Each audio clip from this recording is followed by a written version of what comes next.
आणि गेल्या आठवड्यात मालवणमध्ये ठाकरे समर्थक आणि राणे समर्थक यांच्या झालेल्या राड्या प्रकरणी गुन्हा दाखल झालाय। एफआयआरची कॉपी एनडीटीव्हीच्या हाती आली। विशेष म्हणजे या प्रकरणी कार्यकर्त्यांना आरोपी करण्यात आले, पण एकाही नेत्याचं नाव एफआयआर मध्ये टाकण्यात आलेलं नाहीये। या संदर्भात आणखीन माहिती जाणून घेऊयात आपले प्रतिनिधी राहुल कुलकर्णी यांच्याकडनं। राहुल, असं आहे की ही जी राजकीय साठमारी असते त्या प्रत्येक साठमारीच्या प्रत्येक प्रसंगामध्ये कार्यकर्ते बळी ठरतात। कविता, आताही तसंच झालेलं आहे। 41 कार्यकर्त्यांच्या विरोधामध्ये गुन्हे दाखल केलेत। पोलिसांनीच एफआयआर दाखल केलेला आहे। ते स्वतः असं म्हणतात की तहसीलदारांचा एक आदेश होता, जमावबंदी होती, आणि असं असून सुद्धा आम्हा पोलिसावरती नारायण राणे समर्थक आणि ते स्वतः 50 कार्यकर्त्यांना घेऊन आले, तसंच वैभव नाईक समर्थक जे स्वतः कार्यकर्त्यांना घेऊन आले आणि त्यांनी आमच्या समोरच एकमेकांच्या विरोधामध्ये आक्षेपार्ह अशी घोषणाबाजी केली। म्हणजे एफआयआर मध्ये लिहिले की कोंबडी चोर असा उल्लेख आहे, पेंग्विन असा उल्लेख आहे। आणि असं असून सुद्धा अवघ्या महाराष्ट्रानं जे बघितलं की एक दोन्ही बाजूचे गट हे एकमेकांच्या विरोधामध्ये हमरीतुमरीवरती आलेले होते।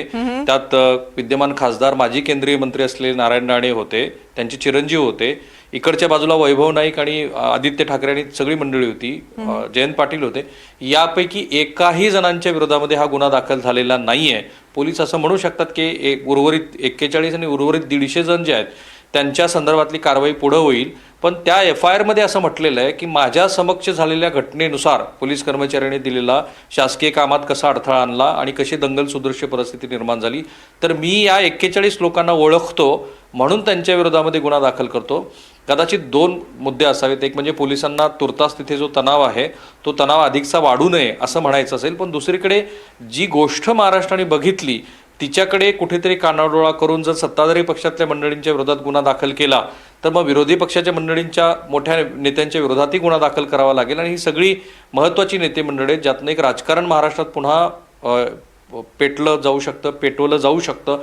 हे पोलिसांनी लक्षात घेतल्यामुळेच केवळ 41 कार्यकर्त्यांच्या विरोधामध्ये हा गुन्हा दाखल झालाय।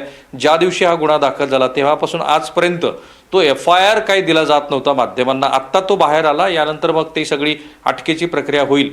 अजूनही आपण एकाही कार्यकर्त्याचं नाव सांगितलेलं नाही जे या एफआयआर मध्ये नोंदवलेलं, पण गंमत आहे की ज्यांनी हा गोंधळ घातला दोन्ही बाजूच्या त्या एकाही नेत्याच्या विरोधामध्ये गुन्हा दाखल नाहीये।